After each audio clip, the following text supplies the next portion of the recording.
দফাক লৈ 2026 আগে আগে যে কাৰ্যসূচী কৰিব লাগে আৰু অনাগত যি শীতকালীন অধিৱেশন আছে উইন্টাৰ সেশন আছে ইয়াত বিটিআৰ 1/4.3 দফা মতে যেটো এতিয়া আৰ্টিকেলটো এমেন্ডমেন্ট কৰি যি 125 এমেন্ডমেন্ট আনিব লাগে এই বিলটো যেনেকৈ আনিব লাগিলে নহলে আমি বদলাই আন্দোলন নামিবলৈ আমি হয় আজি নিখিল বড়ো ছাত্ৰ সন্থাৰ নিৰ্দেশত কেন্দ্ৰ কমিটিৰ নিৰ্দেশত আজি শোণিতপুৰ জিলা নিখিল বড়ো ছাত্ৰ সন্থাই আজি ঢেকাজুলি বয়জ হাই স্কুলৰ ফিল্ডৰ পৰা এই চাৰ্কেল অফিচলৈকে আমি এই ৰেলী কাৰ্যসূচী ৰাখিছো। ইয়াৰ মূল কাৰণটো হৈছে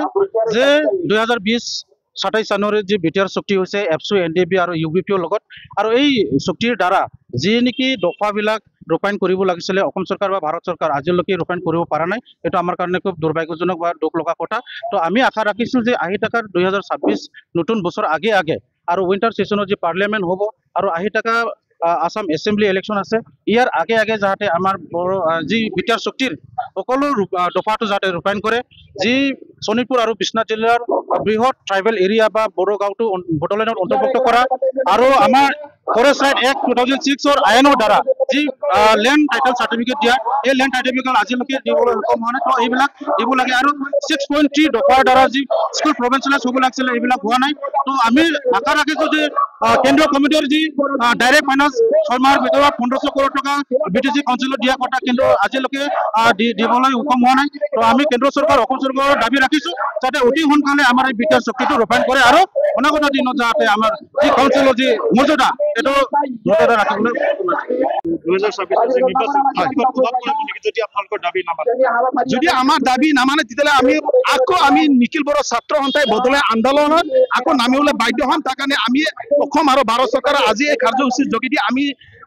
ৰিকুৱেষ্ট কৰিব বিচাৰো যে 2026 আগত যেন তেখেতসকলে আমাৰ যি কোটা দিছিল আৰু তেখেত অমিত শ্বাহ ডাঙৰীয়া যেতিয়া নিখিল বড়ো ছাত্ৰ সন্থাৰ 57 যি অধিৱেশন হৈছিলে কোকৰাঝাৰৰ যি দতমাত তেখেতে আহি আমাক নিজকে ক'লে সি নিজে আমাক আহি ক'লে যে 2026 আগে আগে 100% বিটিআৰ একৰৰ দফাবোৰ আমাক কিবা কৰি দিব বোলে কাৰ্যকৰী কৰি দিব বোলে। কিন্তু আমি এতিয়ালৈকে কি 2 মাহ আমাৰ হাতত বৰ্তমান আছে তাৰ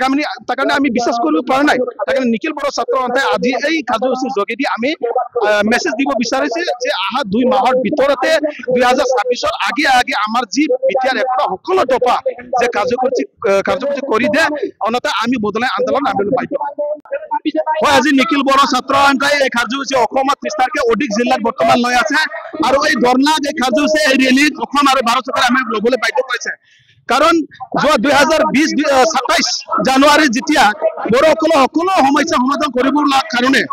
যি বিটিআৰ একো হৈ গৈছে আৰু এই বিটিআৰ একো আজিলৈকে 5.5 বছৰতকৈ বেছি হৈছে। তাৰ কাৰণে বিটিআৰ একো সকলো দফা যে কাৰ্যসূচী কৰিব লাগে এই দাবী আজি নিখিল বড়ো ছাত্ৰই কাৰ্যসূচী ল'বলৈ বাধ্য হৈছে আৰু এইখিনি যিখিনি কাৰ্যসূচী ল'বলৈ বাধ্য কৰিলে এইটো অসম চৰকাৰ আৰু ভাৰত চৰকাৰে আমাক ল'বলৈ বাধ্য কৰিছে। দফাক লৈ 2026 আগে আগে যে কাৰ্যসূচী কৰিব লাগে আৰু অনাগত যি শীতকালীন অধিৱেশন আছে উইন্টাৰ সেশন আছে ইয়াত বিটিআৰ 1/4.3 দফা মতে যেটো এতিয়া আৰ্টিকেলটো এমেন্ডমেন্ট কৰি যি 125 এমেন্ডমেন্ট আনিব লাগে এই বিলটো যেনেকৈ আনিব লাগিলে নহলে আমি বদলাই আন্দোলন নামিবলৈ আমি বাধ্য হ'ম।